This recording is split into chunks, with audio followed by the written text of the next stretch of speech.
आज पूरे 12 से 13 दिन बाद में मुझे स्विगी से ऑर्डर रिसीव हुआ है। तो hello everyone, welcome to my new blog. तो कैसे हैं आप लोग? होप आप सभी लोग अच्छे होंगे और स्वस्थ होंगे।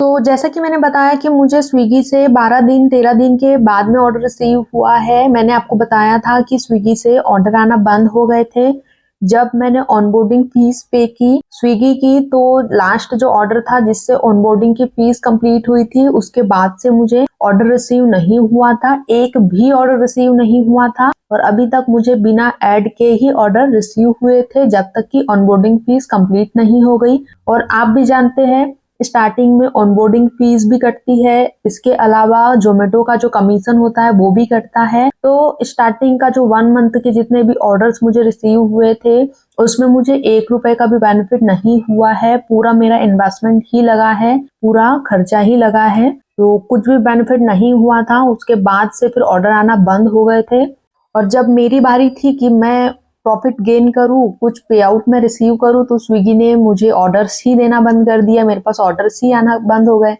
बट अभी 12 से 13 दिन बाद में मुझे ये वाला ऑर्डर रिसीव हुआ है। तो ये ऑर्डर है 2 प्लेट छोले भटूरे का, जो कि नाइट में मुझे 1:30 बजे के समथिंग ऑर्डर रिसीव हुआ था। तो ऑर्डर के लिए मैंने छोले चढ़ा दिए हैं, छोले की ग्रेवी में रेडी कर रही हूँ और साइड में मैंने भटूरे का ऑयल भी रख दिया है।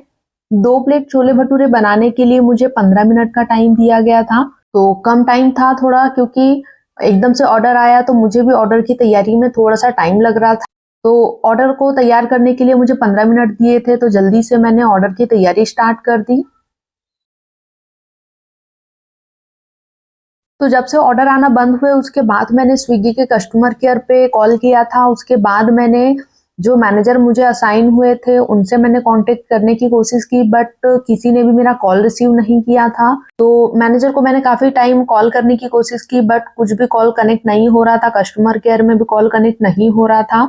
और आज मुझे ऑर्डर रिसीव हुआ है क्योंकि अभी 1 दिन पहले ही मैंने कंप्लेन रेज करने के लिए अप्लाई किया था। तो क्योंकि ऑर्डर्स नहीं आ रहे थे और ऑनबोर्डिंग फीस अगर नहीं पे होती और पहले ही ऑर्डर नहीं आते तो अलग बात थी, बट अगर आप ऑनबोर्डिंग फीस भी ले रहे हो, पहले आप पहले मंथ में कमीशन भी ले रहे हो और जैसे ही ऑनबोर्डिंग फीस कंप्लीट हो रही है आप पे नहीं कर रहे हो, हमें पे आउट नहीं आने दे रहे हो, तो हमारा एक तरीके से इन्वेस्टमेंट ही लगा और टोटल पूरा लॉस में ही गया। तो कहीं ना कहीं ये हमारे लिए ही अच्छी बात नहीं है, क्योंकि हम बेनिफिट के लिए स्टार्ट किए हैं।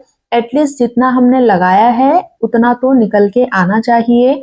अगर बेनिफिट नहीं भी निकल के आ रहा है स्टार्टिंग में तो इसीलिए थोड़ी सी नाराजगी तो रहती है, क्योंकि जोमेटो से भी ऑर्डर्स नहीं आते हैं, बट उसमें ऐसा नहीं है कि ऑर्डर्स आ ही नहीं रहे हैं। कभी कभी होता है कि वीकली में, जैसे वीक बेस पे कभी किसी वीक में ऑर्डर नहीं आता है, अदरवाइज जोमेटो ने हर बार मुझे अच्छे पे आउट दिए हैं और ऑर्डर्स भी अच्छे ही देते हैं बिना किसी ऐड के। कॉल तो मेरे पास जोमेटो से भी आते हैं ऐड के लिए, अभी मेरे पास स्विगी से भी आया था, बट अभी मैंने मना कर दिया है ऐड लेने से। तो अभी देखते हैं क्या अपडेट मिलता है। मेरी मैनेजर से बात तो हुई थी, तो उन्होंने कहा था कि कुछ जो अमाउंट है फर्स्ट मंथ में वो आपके पास रिटर्न आता है, जो भी कमीशन होता है स्विगी का।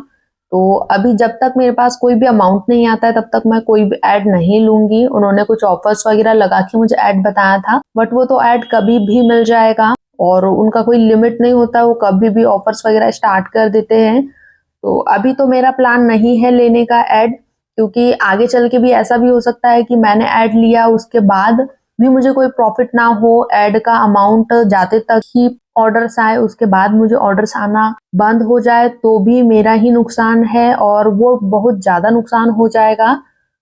तो आप मुझे कमेंट में बताइएगा कि क्या ऐड लेना सही है या नहीं है। अगर आपको नॉलेज है, ऐड के बारे में पता है, क्लाउड किचन के बारे में, तो आप मुझे जरूर बताइएगा।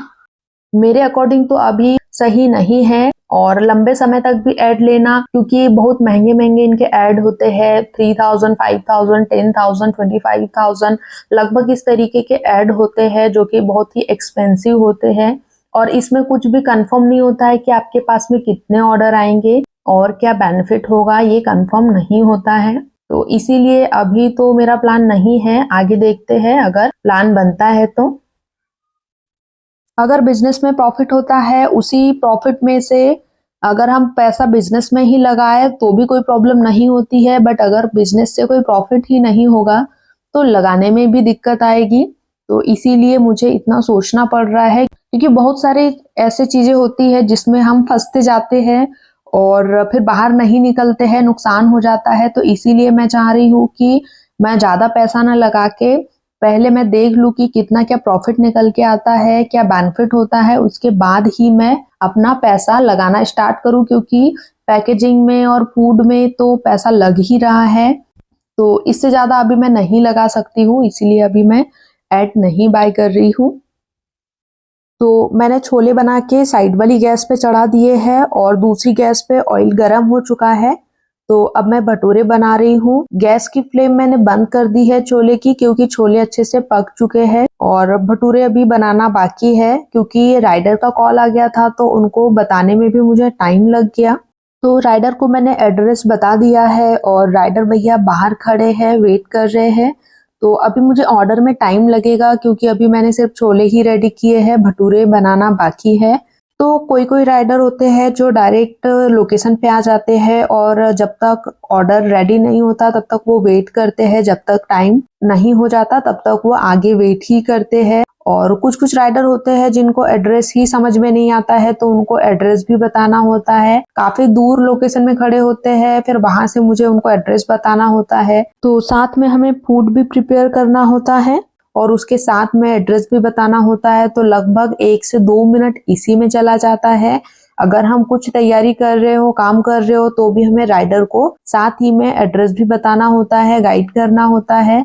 क्योंकि कभी कभार क्या होता है कि 1-2 मिनट ही हमारे पास बचे होते हैं और बीच में राइडर का भी कॉल आ जाता है, तो उनको भी चीजें हमें गाइड करनी होती है, एड्रेस बताना होता है। क्योंकि नाइट में किसी के घर के सामने भी खड़े रहेंगे तो उसमें भी प्रॉब्लम ही है।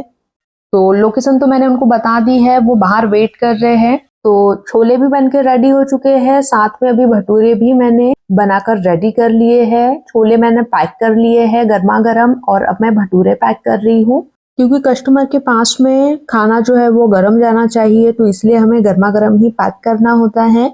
छोले और भटूरे दोनों ही मैंने पैक कर लिए हैं और अभी मैंने जो पैकेजिंग बैग लिया है वो थोड़ा सा बड़ा लिया है साइज में, और इसका जो पेपर है ये मोटा है। पहले मैंने जो लाया था वो थोड़ा सा पतला था और ये थोड़ा मोटा है, क्योंकि अभी बारिश आने वाली है और बारिश में ये पेपर काफी नरम पड़ जाते हैं, हवा लग जाती है, पानी लग जाता है। तो इसीलिए अगर आप भी बाय करते हैं तो मोटा पेपर वाला ही आप बाय करें, ताकि ये सेफ रहे और गले ना।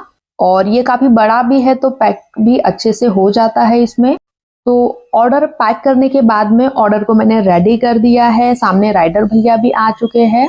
तो अब मैं उन्हें ऑर्डर हैंडओवर कर रही हूँ। गेट का जो ग्रीन नेट लगा हुआ था वो चम्मो के दोस्त ने पूरा फाड़ दिया है, बाहर से बाहर था वो और उसको घर के अंदर आना था और मैंने आने नहीं दिया, तो उसने गेट ही फाड़ दिया। उसका वीडियो भी मैं आपके साथ में शेयर करूंगी, थोड़ा सा मैंने वीडियो शूट किया है।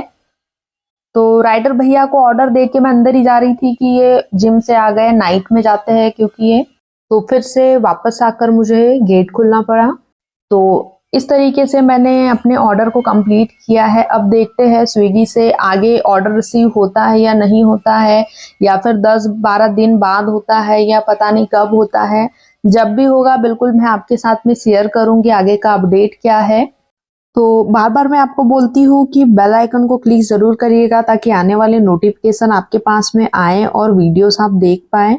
तो इस बार आप जरूर क्लिक करिएगा।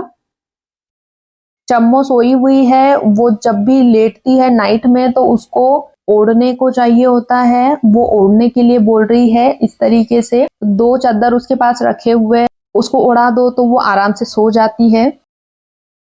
तो आपको वीडियो अच्छी लगी तो प्लीज आप वीडियो को लाइक शेयर एंड सब्सक्राइब जरूर करें, अपने फैमिली मेंबर्स में शेयर करें ताकि वो भी वीडियोस को देख पाए और अपना क्लाउड किचन या फिर नया बिजनेस स्टार्ट कर पाए, उनको भी आइडियाज आएंगे और मुझे भी मोटिवेशन मिलेगा अगर आप वीडियो को ज्यादा से ज्यादा शेयर करते हैं और सब्सक्राइब करते हैं। तो मिलते हैं आपसे नेक्स्ट वीडियो में नए ब्लॉग के साथ में, नए ऑर्डर के साथ में और एक नई इन्फॉर्मेशन के साथ में और एक नए एक्सपीरियंस के कारण, क्योंकि डेली मेरे साथ कुछ ना कुछ होते रहता है।